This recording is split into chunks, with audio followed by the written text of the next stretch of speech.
À 6 semaines des élections générales du 15 janvier 2026, l'Organisation des Nations Unies tire la sonnette d'alarme sur la dérive sécuritaire en Ouganda. Dans un communiqué publié hier mercredi 3 décembre, le haut-commissaire aux droits de l'homme, Volker Turk, dénonce des manœuvres répressives visant l'opposition et les médias. Il appelle Kampala à cesser ces pratiques afin de garantir un scrutin pleinement pacifique.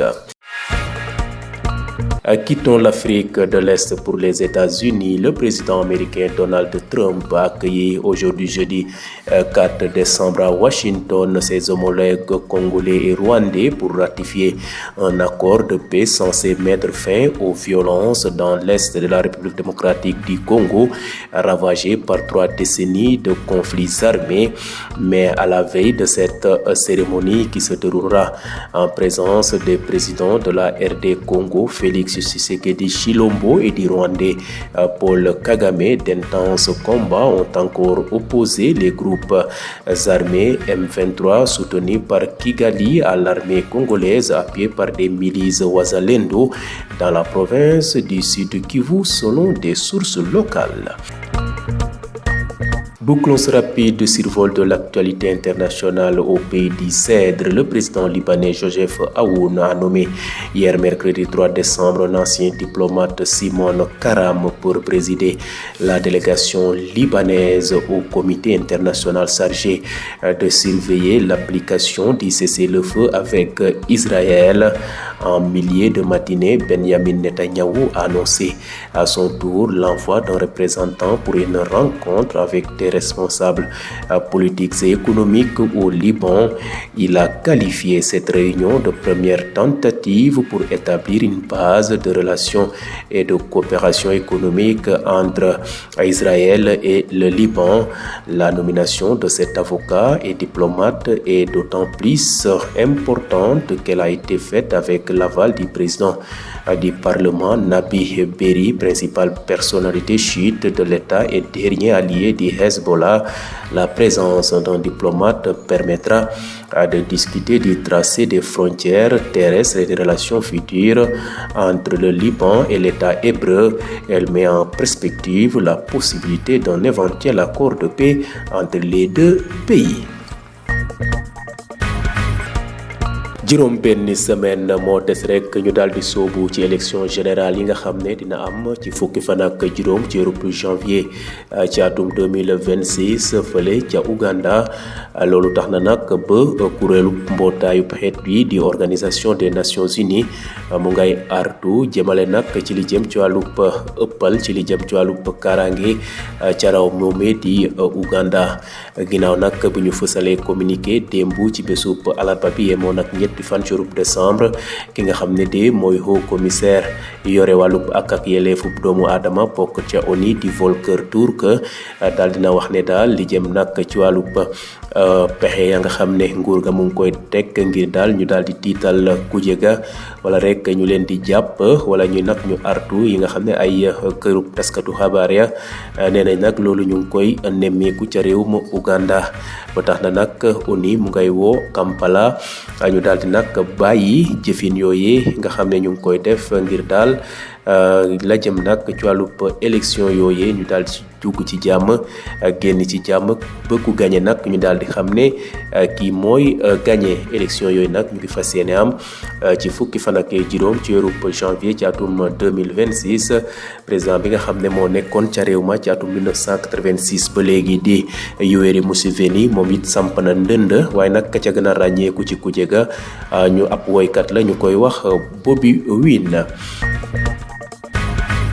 jóge fi nga xam ne nag mooy Afrique de l'Est dem ca États-Unis d'Amérique. Président bu réewum Amérique moomee sax di Donald Trump tey jii ci bésub alxames gi yemook ñeenti fan ci weeru décembre daal dina dalal ca Washington naataangoom yi nga xam ne ñoo jiite Congo ak Rwanda ngir daal amal waxtaan ngir daal di fexe daal ba guerre ba nga xam ne boobu ak léegi mu teg ay fukki at ak la teg ca fa nga xam ne mooy bëj bënkub République démocratique du Congo ñu fexe daal ba dina xam li nga xam ne moo jëm ci guerre boobu lu tollook fanweeri at sax ñu ngi ko fay guerre ca la nga xam ne moo jëm ci wàllu instabilité ca RDC wax nañ ne nag dinañu samp waxtaan ngir daal fexe ba jàmm daal di dellu ca gox boobu. ñu gis ne nag laata mu leen di dalal démb sax ci bésub alarba bi ay xeex yu métti dox na ci diggante mouvement armé boobee di M23 mi nga xam ne Kigali di Rwanda moo leen di jàppale ak armée congolaise mi nga xam ne Wazalendo yooyu ñoo leen di jàppale ci xeex ba nga xam ne ñu ngi koy def ca bëj penku RDC. wax nañ ne nag xeex boobu nag mu ngi amee ca fa nga xam ne mooy province Sud Kivu ab source locale moo bëral ni mel. ñu gis ne nag réunion bu am solo boobu daal dina am tey jii ci teewaayu président bu réew mu Congo di Félix Tshisekedi Tshilombo ak président bu Rwanda di Paul Kagame. jeexale xibaaru bitim réew yi ca fa nga xam ne moom mooy Moyen-Orient président bu réewum Liban di Joseph Aoun daal dina fal démb ci bésub alarba bi yemoon ak ñetti fan ci weerub décembre ab ancien diplomate mu ngay wuyoo ci turu Simon Karam moom de lañu daal di fal ngir daal mu yilif délégation libanaise bi nga xam ne ñoo fas yéene waxtaane ci li jëm nag ci wàllub taxawaayub cessez-le-feu bi nga xam ne moo dox ci diggante Israël ak Liban ak ñi nga xam ne ñooy waa Hezbollah. ñu gis ne nag ginnaaw bu loolu amee ca diggu bés ba démb sax ki nga xam ne